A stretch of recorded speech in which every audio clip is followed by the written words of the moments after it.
بسم الله الرحمن الرحيم الحمد لله رب العالمين والصلاة والسلام على أشرف الأنبياء والمرسلين وعلى آله وصحبه أجمعين رب اشرح لي صدري ويسر لي أمري واحلل عقدة من لساني يفقه قولي سبحانك لا علم لنا إلا ما علمتنا إنك أنت العليم الحكيم ولا حول ولا قوة إلا بالله العلي العظيم أما بعد أحييكم بتحية الإسلام السلام عليكم ورحمة الله وبركاته.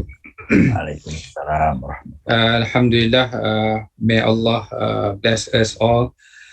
The most important things, our intention, because innamal a'malu bin niyyat. Allah will consider, regard our action based on niyyah. If there is in order to be an ibadah, studies also in order to be ibadah, we have to put our niyyah. Otherwise, it is just simply an adah, custom. What is the difference between adah and ibadah? Ibadah is rewardable, while adah is not rewardable. So make sure that whatever you do, just put intention, and then it transform from adah to become ibadah. Then it is rewardable and it is claimable later when we meet Allah subhanahu wa ta'ala, inshallah. Okay, we continue with ethics of contemporary issues. With the topic is important moral concept and duties. Important moral concepts and duties. There are many concepts, but the most important is what they call this few. We select the few only. Okay, why it doesn't? Okay, can you see my slide? My slide appeared on your. Yeah, on me. Yeah, it's fine. Okay.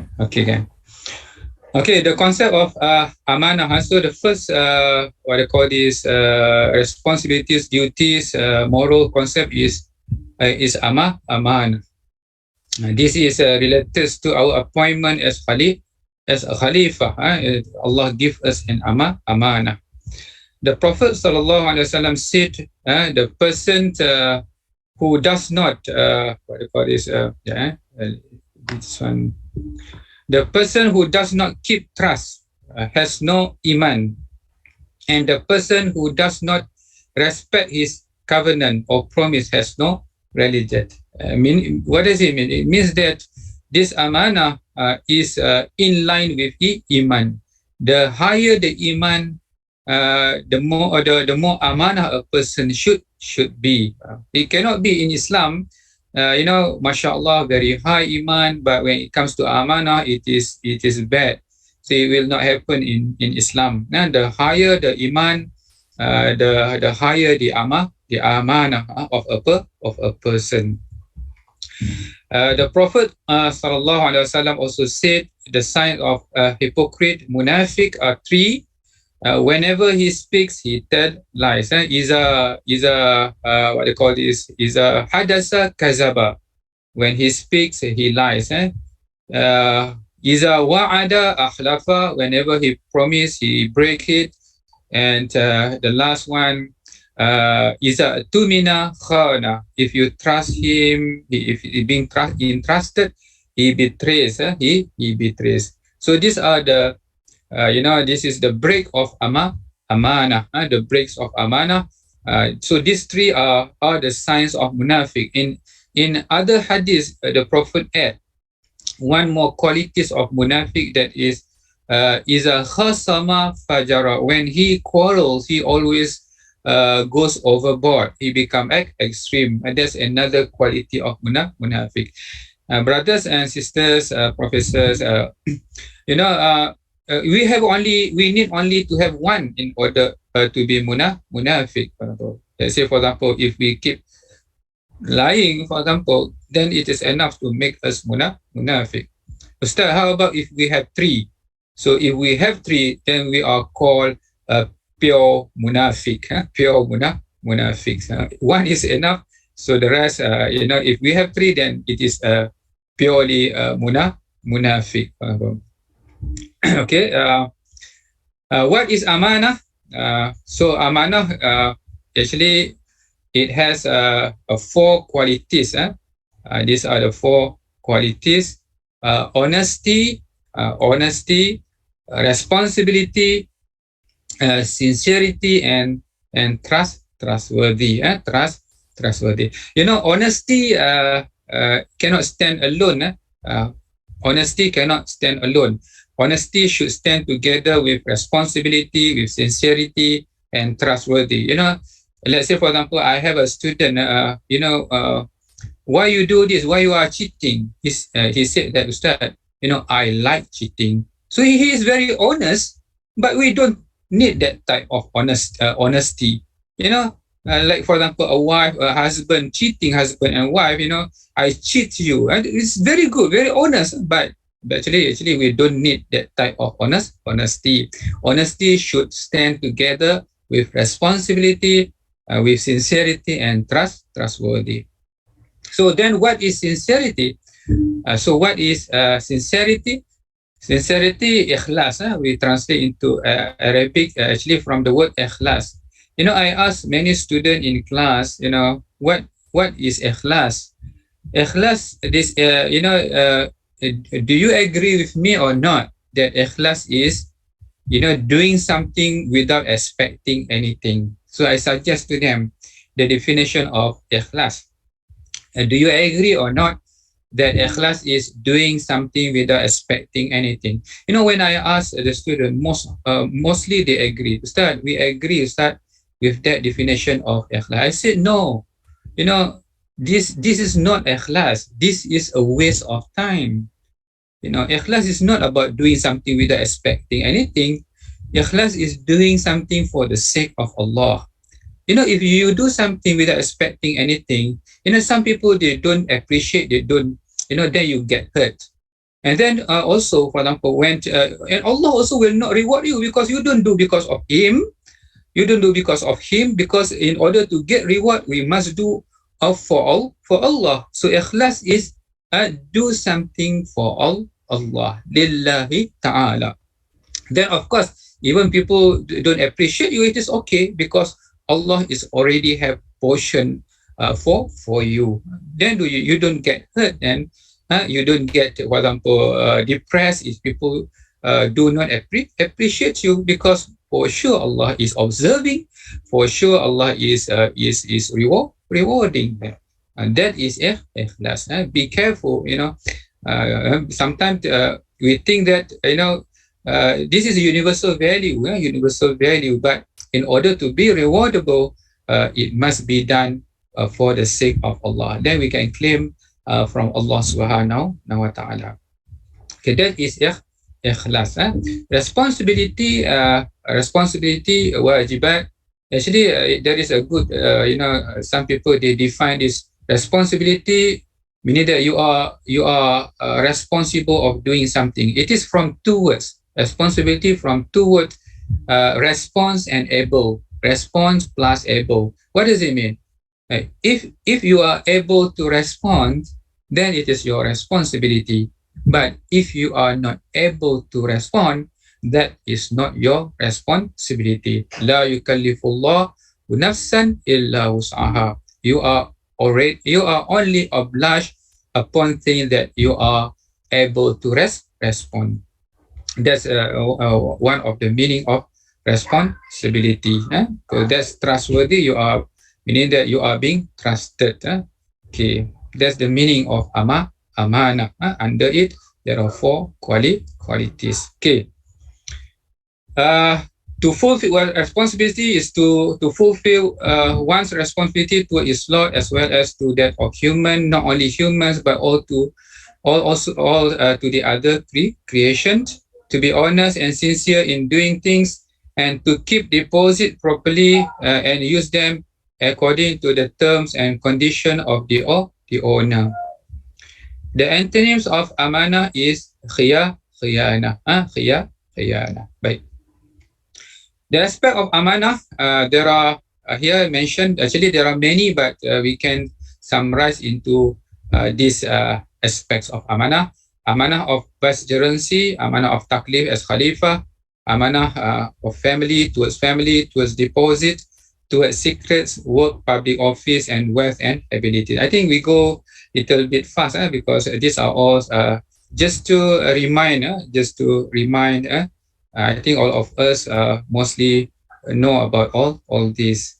The amanah of taklif, vicegerency, to inhabit this world, not only to live in this world, but to prosper, to take care of this world, to be vicegerent of Allah, to be Khalifah. What is the difference between Khalifah and Abdun? This is very little different. Khalifah is, Abdun is what you call this, our relationship with Allah subhanahu wa ta'ala. There's Khalifah, that's even between a person and God. That is Abdun, between a person and God. That is Abdun. But between us and other creation, that is Khalifah. That is Khalifah. That's little different. Meaning that we are not only the servant of Allah, but we are the vicegerent of Allah, in terms that we have a responsibility upon those creations of Allah subhanahu wa ta'ala. Allah subhanahu wa ta'ala. We don't have problem in terms of Abdun, because before Iblis is being removed from heaven with Adam, actually Iblis also is a good servant of Allah, Abdun. But the issue happened because of the vicegerent, the appointment as a Khalifah. Then that's the starting of what they call this, of the evils. When Iblis disagreed to Adam's appointment as Khalifah. Okay. To fulfill the purpose of our creation, what is our creation? وَمَا خَلَقْتُ الْجِنَّ وَالْإِنسَ إِلَّا لِيَعْبُدُونَ, to worship Allah. Inna salati wa nusuki wa mahyaya wa mamati lillahi rabbil alamin. And that is our responsibility, to ensure that everything we do just for Allah subhanahu wa ta'ala. Remember, we are created by Allah, for Allah. We are created by Allah and for Allah. To implement His laws on this earth, laws here, it means that all His commands, all His prohibition, as a father, as a wife, as a as a student, for example, Allah has His laws, so we should implement it in our life. Inna aradna al-amanata ala as-samawati wal-ardi wal-jibal fa-abayna an yahmilnaha wa ashfaqna minha wa hamalha al-insan innahu kana zaluman jahula. This insan, actually, those who are zalim and jahil, not all insan, but those who being given the amanah, but they ignore it. They what they call it, they take it for granted. These people will belongs to, as described by Allah subhanahu wa ta'ala, zaluman jahula. It's not all human, but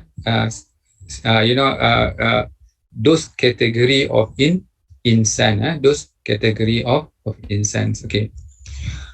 The amanah of family, to fulfill our responsibilities toward our family members and provide them with guidance and maintenance. The Prophet ﷺ said, every one of you is a guardian and everyone will be asked about his subject. Kullukum ra'in wa kullukum mas'ulun an ra'iyati. A man is the guardian of the person in his household and he will be answerable about them. A woman is the guardian of her husband's house and she will be asked about her guardianship. What does it mean here? It means, this is in marriage, in a household. The husband is the leader. The wife, we can say that the wife is the assistant. If the husband is a CEO, and then the husband is maybe COO. So the helper of the husband. What I'm trying to tell you, especially the husband, don't be selfish, all husbands, because sometimes we think that we can enter paradise alone. No. we must make sure that our family also entered paradise. Do our best, because they are under our responsibilities. Sometimes we like, it's okay for us to go to masjid, listens to talk, knowledge, and so on, but we forget about our guardians, meaning that our wife, our children, our daughters, if they are not following us, so we are in danger. We might be blamed because we are responsible towards them. That's why, responsibility, while privilege comes with responsibility. The more privilege you have, the more responsibility will follow you. It is not in Islam that you have to enjoy very high privilege but less responsibilities. Normally, the higher the privilege, the higher the responsibilities. Okay. The amanah of returning deposits to their owners. Inna Allah ya'murukum an tu'addul amanati ila ahliha. Surely Allah commands you to render back trust to their owners. The amanah of keeping secret, maintaining secrecy and confidentiality of what is required to be confidential is also a trust. The Prophet said, what is said in meetings and meant to be secret, it is a trust. Sometimes we talk with our friend, don't tell others, this is secret. When you start telling people, it is no longer considered as a secret. So be careful. When it is a secret, it should be remain as a secret. When you start sharing, then it might be what they call this exposed. It might be disclosed. The amanah of work and public office, the Prophet ﷺ said, whomsoever we have given the samples and he has concealed a needle or a thing smaller than that, then it will be a misappropriated thing with which he will have to appear on the day of judgment. You see here, this is, this one is the analogy given by the Prophet is a needle. If you, let's say, for example, you become a teacher, you become a lecturer, you use office belongings, you use, let's say pen, for example, marker, you go home, you use for your own family, so be careful. This is somehow misappropriation, where the public office is belonging to the public office is being used for the personal or family, what they call this purpose. The Prophet gave an analogy of a needle. Why needle? Because it is very small. Even that also will appear on the day of judgment. When we talk about this manner of work and public office, there is a story of the story of mother, a daughter, and male. I think all of you knows about the story of a mother, daughter. When the mother asked the daughter to mix milk with the water, and then the daughter reject. Then the mother said the Khalifah doesn't know. Then the daughter said, even if the Khalifah doesn't know, but the God of Khalifah knows. At that time, Sayyidina Umar al-Khattab is patrolling, and he heard about this. Then he returned home and he offered for his sons. Anyone want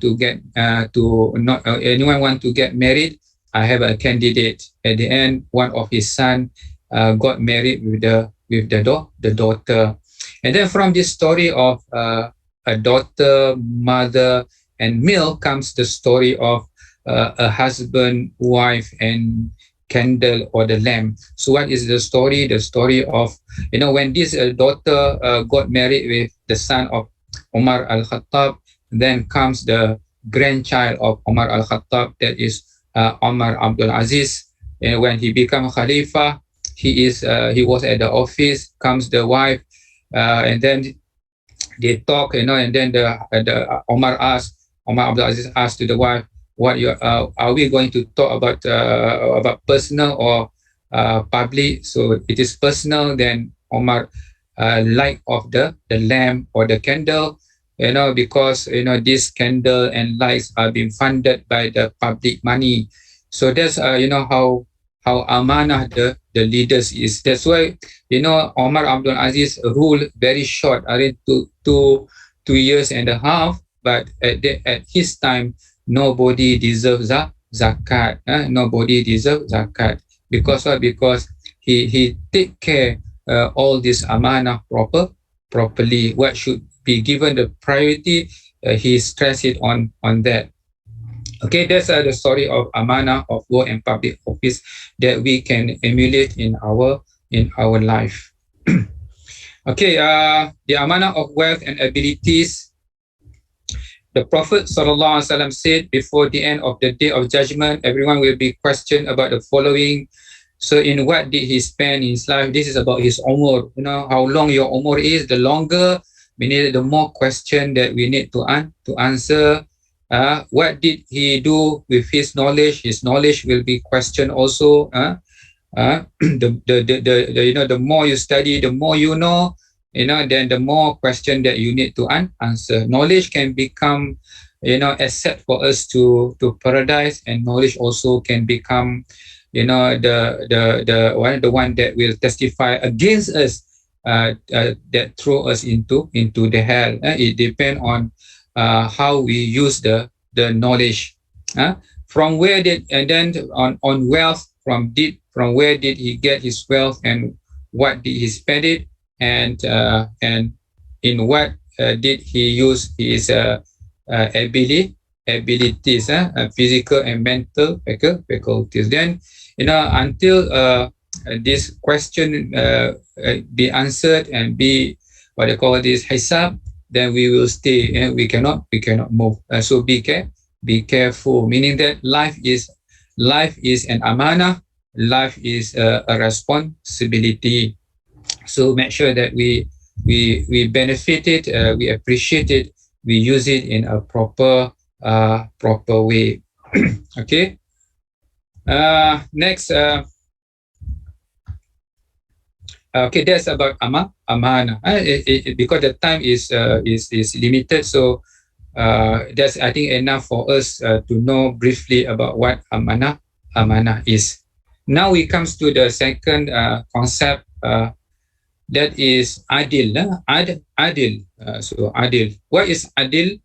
Adil means wada'a shay fi mawdi' la'iqin bihi. To place things in their rightful place. Place things in their rightful place. Okay, that is what they call this adil. Okay, remember, students, when we talk about adil, it is about placing things. It is about placing things. Whatever, if you put colors at their rightful place, it will produce a very wonderful drawings. When you put colors at their rightful place. If you put what they call these sounds at their rightful places, then it will produce a very wonderful rhythm. So it is about justice. Justice is about placing things at their rightful place. Okay, if you are a husband, put yourself at the place of a husband. If you are a wife, put your place at the place of a wife. If you are leaders, put yourself at the place of a leader. You must know your place. You must know your place. In order to know the place, in order to see the place, you need lights. You need lights. If you don't have lights, you are in the dark. You are in the dark. You cannot see the place. So you need lights. So what is light? Light is knowledge. Al-ilmu nurun. What is darkness? Darkness zulmun. That's why we call zalim. Zalim means the opposite of justice, to place things at their wrongful place. Why you put at the wrongful place? Because you cannot see the place, because you don't have lights. So find the lights, find the knowledge, then you can see the place, then you can easily put things at their rightful places. That's the difference between adil and zalim. Zalim, zulumat, it means darkness. It means darkness. The term adil implies giving people what they deserve. Giving people what they deserve. Remember, please, brothers and sisters, students, adil is not about treating people equally. Treating people equally.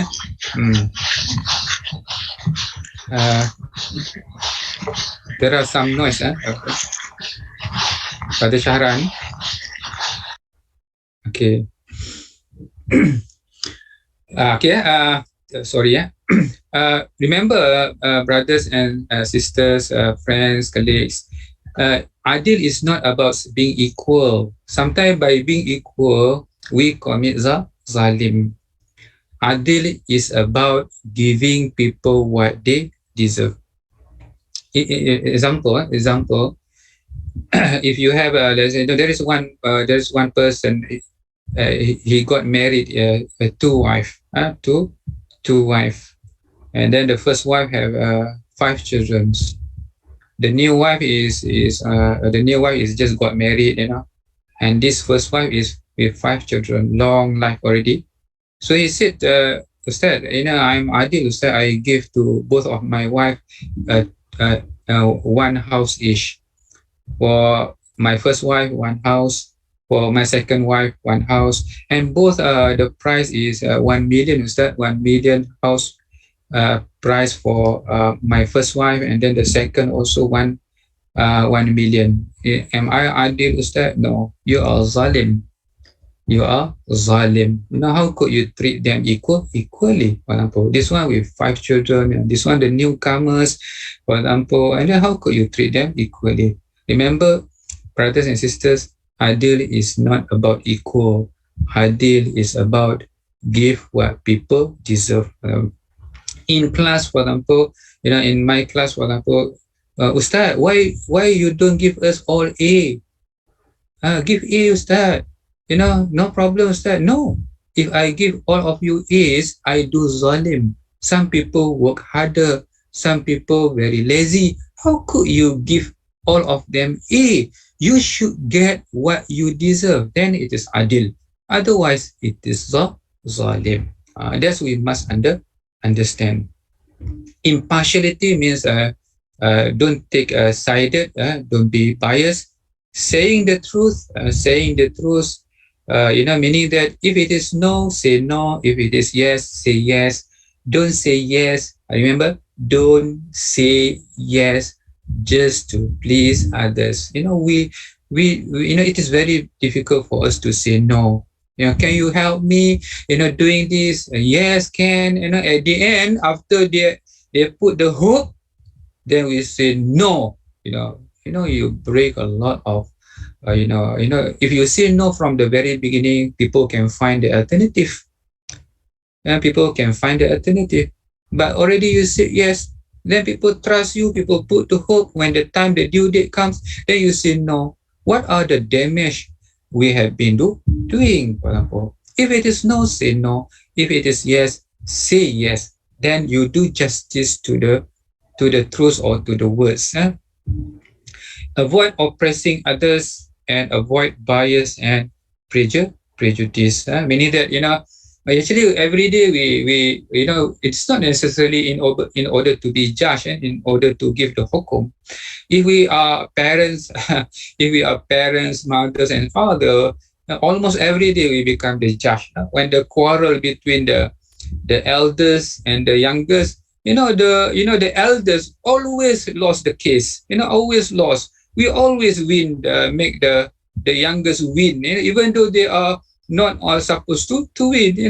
So meaning that we should listen. We should listen and rationalize and consider both parties, for example, in order to make judgment. What it normally happen, in many situations, the elders, the youngest, the elders always lost the case, and the youngest always win the case. Right? So this is not supposed to happen. There must be some hikmah, of course.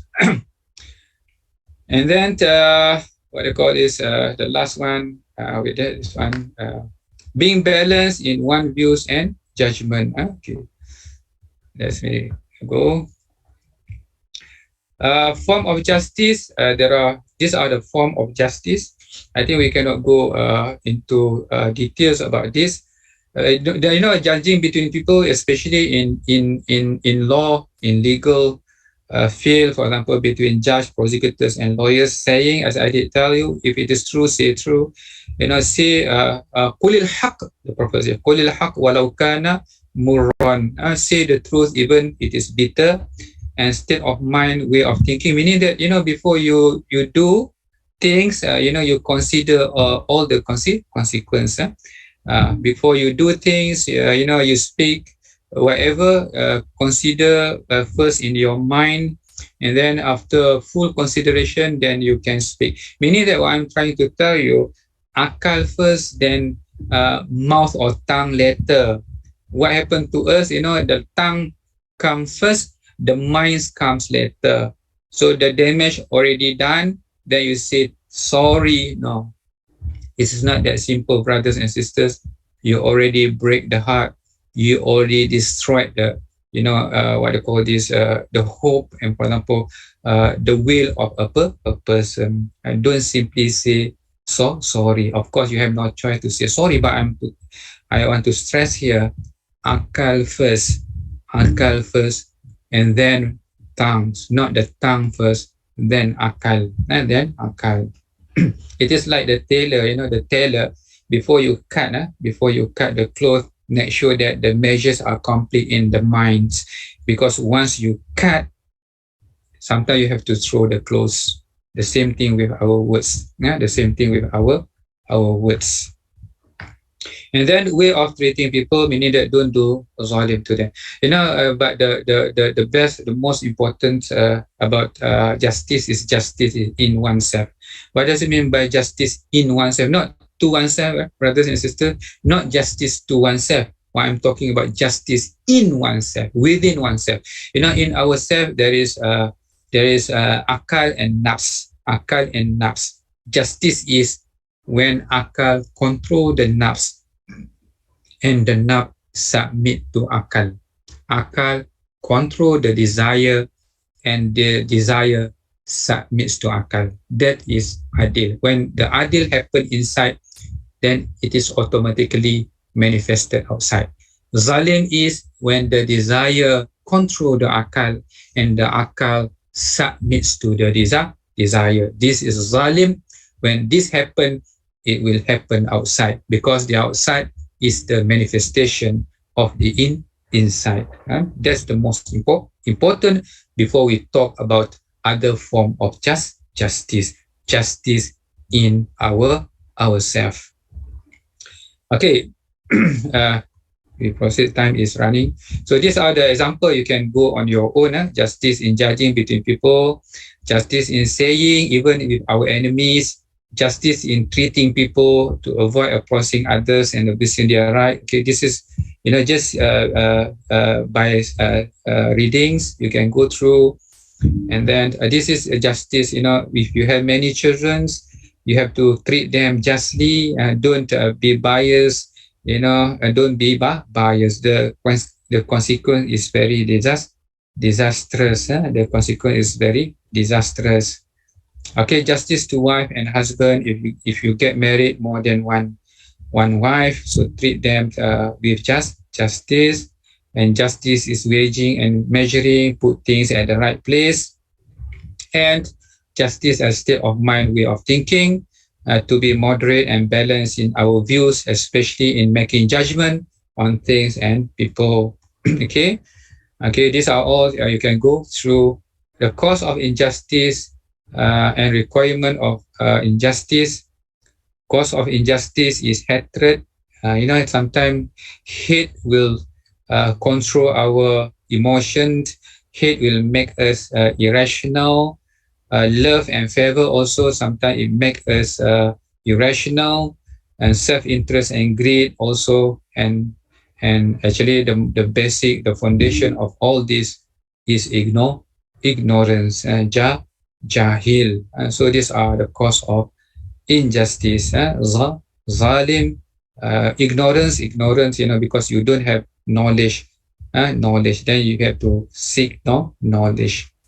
Hasty decision, sometimes we want something quick, then it may lead also to zalim. Okay.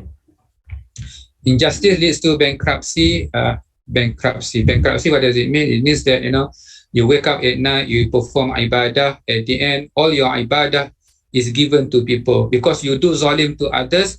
You give all the ibadah, your rewards to others, and then there are still many people who are claiming we still not paid. For example, you do zalim to us, please pay for your zalim. Oh, my dear friends, this is in the day of judgment. I don't have any reward to give to you anymore. But the day is the day of justice. At the end, we have to take the sin of others to bear the sin of others. And the Prophet said, this is bankrupt.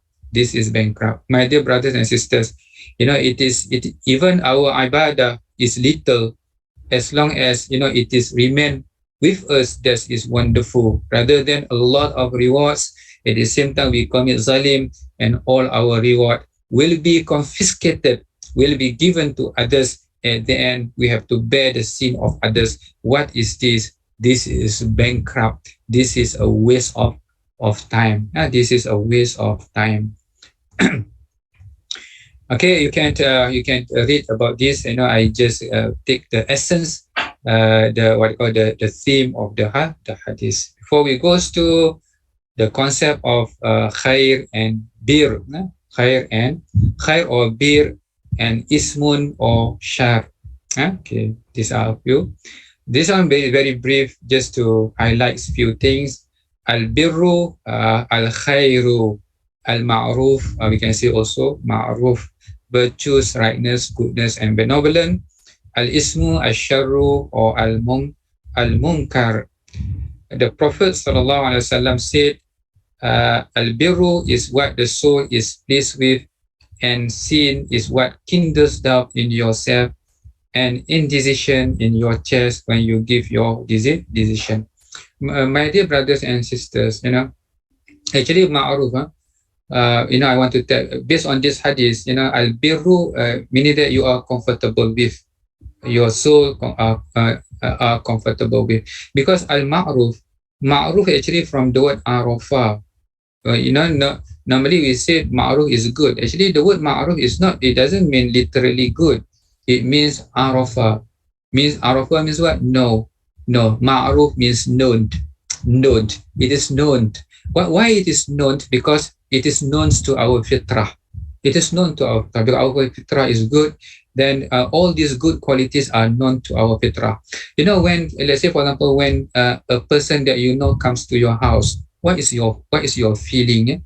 You feel comfortable, you feel okay, you feel happy, because they are known to you. That's why when you do things that you feel happy, normally it is in line with your fitrah. What is munkar? Munkar from the word nakara. Munkar means a stranger. So that's why when you do munkar, you feel uncomfortable. As if you are dealing with people you do not know, you feel uncomfortable, you feel doubt, because they are strange to you. The same thing with things when you do, you feel uncomfortable, check. And normally it is not in line with your fitrah. That's why it is called munkar. If you ask me, Ustaz, how about people who, when they do munkar, they feel comfortable, meaning that their fitrah have changed from insan, it might be satanic. Then fitrah can be changed through what? Through habituation. From gradual doing things, then it will change from good fitrah, from good to become what they call this, to become bad. But normally we are good in nature. Kullu mauludin yuladu alal fitrah.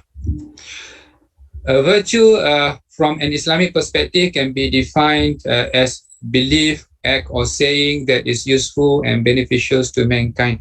In order to be good, there must be two conditions. Number one is useful and beneficial, and number two is Sharia compliant.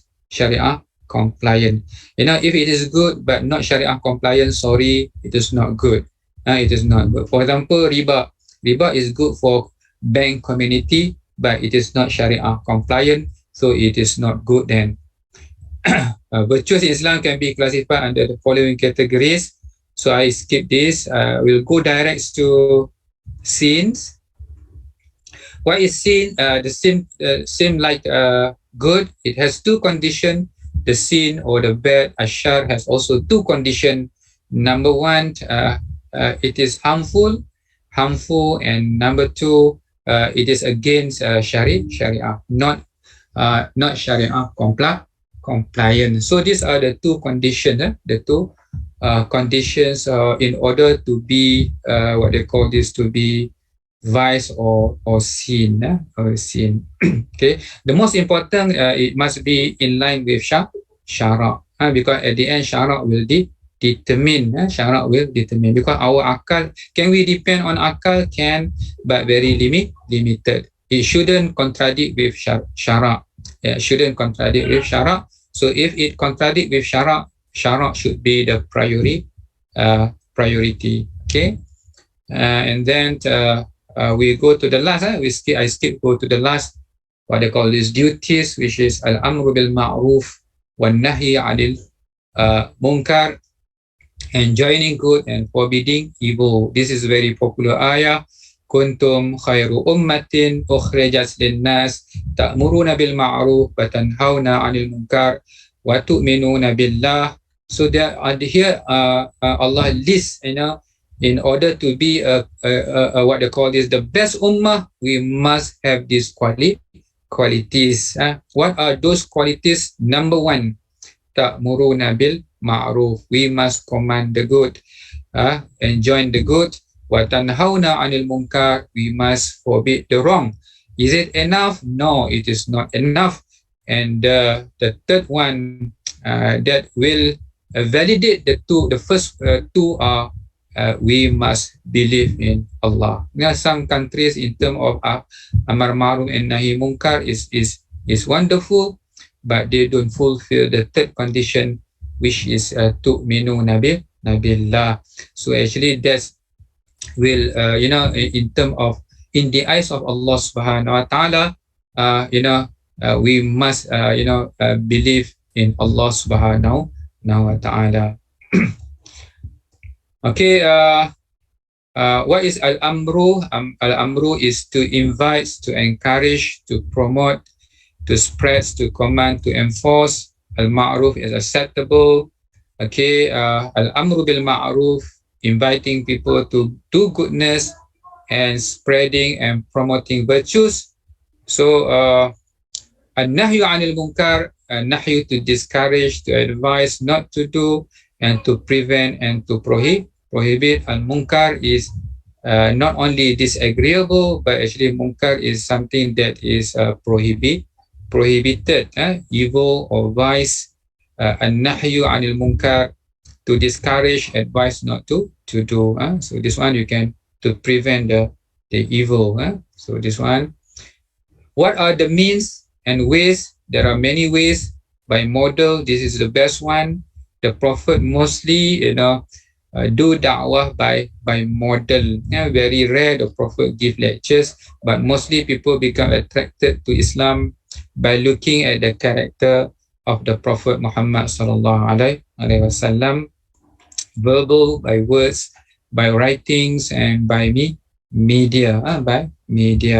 The easiest and the most influential is by model, by modeling. Model. You don't need to say anything. Sometimes very difficult to find the correct words. Sometimes very difficult. Not everybody can speak, not everybody can lecture, but you still can do da'wah. That is by doing or by behaving in a good manner. By behaving in good manner, then people become attracted into your characters. Changing munkar, there are a level of changing munkar. But what is the hukum of amar ma'ruf nahi munkar? Brothers and sisters, the hukum is fardu. Not only fardu, is fardu ain. But fardu ain means what? Responsibility of every individual.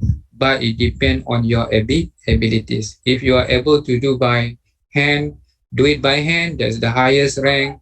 If you cannot do by tongue, but if you cannot, you just simply hit by your heart. So these are the levels of doing amar ma'ruf and nahi munkar. But by heart is the list of iman. The list of iman mean because what? Because you don't change anything. If everybody do amar ma'ruf and nahi munkar by heart, we wait for disaster. We wait for disaster. There must be people who can do by hand or by tongue. Okay, I think that's my time has already finished. Otherwise I will do zalim to the people after me, and then the zalim will happen to the people after and after and after. So I stop here. Thank you very much. I hope that Allah will open our heart and make us understand, and the most important thing, implement what we are learning. Thank you very much. Assalamualaikum warahmatullahi wabarakatuh.